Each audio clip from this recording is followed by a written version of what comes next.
Hello friends, ಎಲ್ರಿಗೂ ನಮಸ್ಕಾರ. ಇವತ್ತು ಮನೆಯಲ್ಲಿ ತಿನ್ನೋದಿಕ್ಕೆ ಅಂತೇಳಿ ಮೆಂತ್ಯ ಮೊಳಕೆ ತೆಗೆದಿದೆ. ಆ ಮೊಳಕೆ ಕಾಳನ್ನ ಉಪಯೋಗಿಸಿಕೊಂಡು ಚಪಾತಿ ಒಳಗಡೆ ಸ್ಟಫ್ ಮಾಡಿ ಪರಾಟ ತರ ಮಾಡ್ಕೊಂಡಿದ್ದೀನಿ. ತುಂಬಾನೇ ಟೇಸ್ಟಿ ಆಗಿದೆ. ಇದು ನಂದೇ ಓನ್ ರೆಸಿಪಿ. ತುಂಬಾನೇ ಟೇಸ್ಟಿ ಆಗಿದೆ. ಅದಕ್ಕೋಸ್ಕರ ನಿಮ್ ಜೊತೆ ಶೇರ್ ಮಾಡ್ತಾ ಇದ್ದೀನಿ.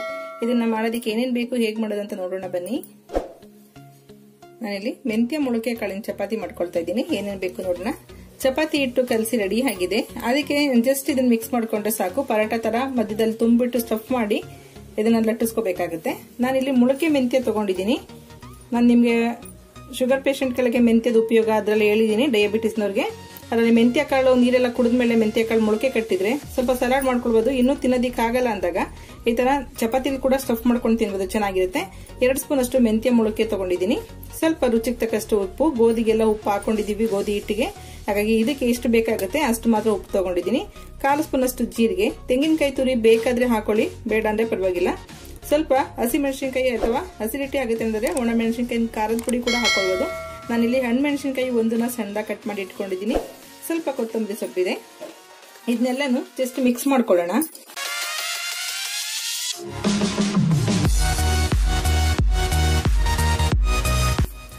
ಇದನ್ನ ಹೀಗೆ ತಿನ್ನಕ್ ಕೂಡ ತುಂಬಾನೇ ಚೆನ್ನಾಗಿರುತ್ತೆ. ಸಲಾಡ್ ತರ ತಿನ್ಬೋದು ಹೀಗೇನೆ. ಇದಕ್ಕೆ ಬೇಕಾದ್ರೆ ಒಂದ್ ಸ್ವಲ್ಪ ಕ್ಯಾರೆಟ್ ತುರಿ, ಮತ್ತೆ ಸ್ವಲ್ಪ ಸೌತೆಕಾಯಿ ಅಥವಾ ಒಂದ್ ಸ್ವಲ್ಪ ಈರುಳ್ಳಿ ಅಥವಾ ಮಿಕ್ಸರ್ ಹಾಕೊಳ್ಬಹುದು, ಕಡಲೆಪುರಿ ಮಿಕ್ಸ್ ಮಾಡ್ಕೊಳ್ಬಹುದು, ಏನಾದ್ರು ಮಿಕ್ಸ್ ಮಾಡ್ಕೊಳ್ಬಹುದು. ಇದು ಸ್ವಲ್ಪ ದಾಳಿಂಬೆ ಕಾಳು ಕೂಡ ಹಾಕೊಳ್ಬಹುದು, ಚೆನ್ನಾಗಿರುತ್ತೆ.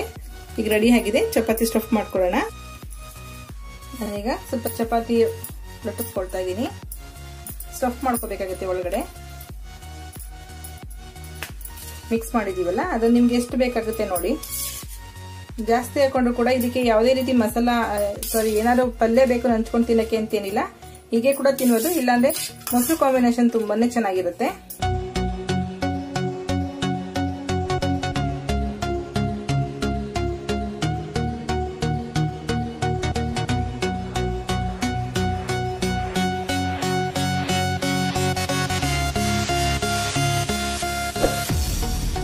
ಬಿಸಿಯಾಗೋದಕ್ಕೆ ಇಟ್ಕೊಳ್ಳಿ.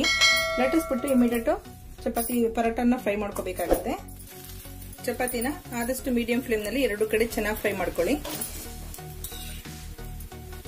ಎಣ್ಣೆ ಬೇಕಾದ್ರೆ ಹಾಕೊಳ್ಬಹುದು, ಬೇಡ ಅಂದ್ರೆ ಹಾಗೆ ಕೂಡ ಫ್ರೈ ಮಾಡ್ಕೊಳ್ಬಹುದು. ಇದು ಡಯಟ್ ಡಯಾಬಿಟಿಸ್ ಎಲ್ರಿಗೂ ಚೆನ್ನಾಗಿರುತ್ತೆ. ಹಾಗೆ ತಿನ್ನೋದಿಕ್ ಕೂಡ ನಾರ್ಮಲಿ ಎಲ್ರಿಗೂ ತುಂಬಾ ಟೇಸ್ಟಿಯಾಗಿ ಒಂಥರ ಡಿಫ್ರೆಂಟ್ ಆಗಿ ಟೇಸ್ಟ್ ಇರುತ್ತೆ. ನೋಡಿ, 2 ಸೈಡ್ ಚೆನ್ನಾಗಿ ಫ್ರೈ ಮಾಡ್ಕೋಬೇಕಾಗುತ್ತೆ. ಹಿಟ್ಟು ಸ್ವಲ್ಪ ಮೆಂತ್ಯ ಕಾಳೆಲ್ಲ ಹಸಿದೆ ಹಾಕಿರೋದ್ರಿಂದ ಸ್ವಲ್ಪ ದಪ್ಪನೆ ಲಟ್ಟಿಸ್ಕೋಬೇಕಾಗುತ್ತೆ. ತೆಳ್ಳ ಲಟ್ಸೋದಿಕ್ ಆಗಲ್ಲ ನಾವು. ಹಾಗೆ ಸ್ವಲ್ಪ ಚೆನ್ನಾಗಿ ಮೀಡಿಯಂ ಫ್ಲೇಮ್ ಇಟ್ಕೊಂಡು ಅಥವಾ ಸಿಮ್ ಇಟ್ಕೊಂಡು ಚೆನ್ನಾಗಿ ಫ್ರೈ ಮಾಡ್ಕೊಳ್ಳಿ. ನೀವಿಲ್ಲಿ ಮೊಳಕೆ ಕಾಳು ಹಾಕಿ ಮಾಡಿರೋ ಚಪಾತಿನ ತಿನ್ಬೇಕಾದ್ರೂ ಕೂಡ ಸ್ವಲ್ಪನೂ ಗೊತ್ತಾಗಲ್ಲ ಮೊಳಕೆ ಕಾಳು ಹಾಕಿದೀವಿ ಅಂತೇಳಿ. ಅಷ್ಟು ಟೇಸ್ಟಿಯಾಗಿರುತ್ತೆ ನೋಡಿ. ಮೊಳಕೆ ಕಾಳೆಲ್ಲ ಇಲ್ಲೇ ಇದೆ ನೋಡಿ. ಎಷ್ಟು ಚೆನ್ನಾಗಿ ಸ್ಟಫಿಂಗ್ ಆಗಿದೆ.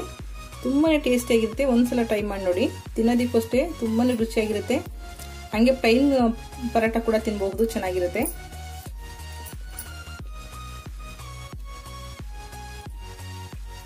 ನಿಮ್ಗೆ ಮೆಂತ್ಯ ಕಾಳೊಂದು ಫ್ಲೇವರ್ ಬರ್ತಾ ಇದೆ ಹೊರತು ಸ್ವಲ್ಪನೂ ಕಹಿ ಅನ್ಸಲ್ಲ. ತುಂಬಾನೇ ಟೇಸ್ಟಿ ಆಗಿದೆ. ನೋಡಿದ್ರಲ್ಲ ಫ್ರೆಂಡ್ಸ್, ಎಷ್ಟು ಸಿಂಪಲ್ ಆಗಿ ಮೊಳಕೆ ಮೆಂತ್ಯ ಕಾಳನ್ನ ಚಪಾತಿ ಒಳಗಡೆ ಸ್ಟಫ್ ಮಾಡಬಹುದು ಅಂತೇಳಿ. ತುಂಬಾನೇ ಟೇಸ್ಟಿ ಆಗಿದೆ ಈ ರೆಸಿಪಿ. ತುಂಬಾನೇ ಚೆನ್ನಾಗಿರುತ್ತೆ. ನಾನಿಲ್ಲಿ ಈರುಳ್ಳಿ ಸೊಪ್ಪಿನ ಪಲ್ಯ ಇತ್ತು, ಅದಕ್ಕೋಸ್ಕರ ಅದನ್ನೇ ಇದ್ರ ಜೊತೆ ಇಟ್ಕೊಂಡಿದ್ದೀನಿ. ಇಲ್ಲ ಅಂದ್ರೆ ನೀವು ಮೊಸರು ಇದ್ರೆ ಮೊಸರು ಜೊತೆ ಕೂಡ ಹಾಕೊಳ್ಬಹುದು, ಅಥವಾ ಯಾವ್ದನ್ನ ಸಾಂಬಾರು ಅಥವಾ ಸಬ್ಜಿ ಏನಾದ್ರು ಇದ್ರೆ ನಡೆಯುತ್ತೆ. ಇಲ್ಲ ಅಂದ್ರೂ ಕೂಡ ಅದರೆಲ್ಲ ಮಸಾಲ ಹಾಕಿರೋದ್ರಿಂದ ತುಂಬಾನೇ ಟೇಸ್ಟಿ ಆಗಿರುತ್ತೆ. ಒಂದ್ಸಲ ಟ್ರೈ ಮಾಡಿ ನೋಡಿ. ಓಕೆ ಫ್ರೆಂಡ್ಸ್, ಈ ವಿಡಿಯೋ ಇಷ್ಟ ಆಗಿದೆ ಲೈಕ್ ಮಾಡಿ, ಶೇರ್ ಮಾಡಿ, ಸಬ್ಸ್ಕ್ರೈಬ್ ಮಾಡಿ. ನಿಮ್ಮ ಅಭಿಪ್ರಾಯ ಅನಿಸಿಕೆಗಳನ್ನ ಕಾಮೆಂಟ್ ಬಾಕ್ಸ್ ಅಲ್ಲಿ ಹಾಕಿ. Okay, bye, thank you.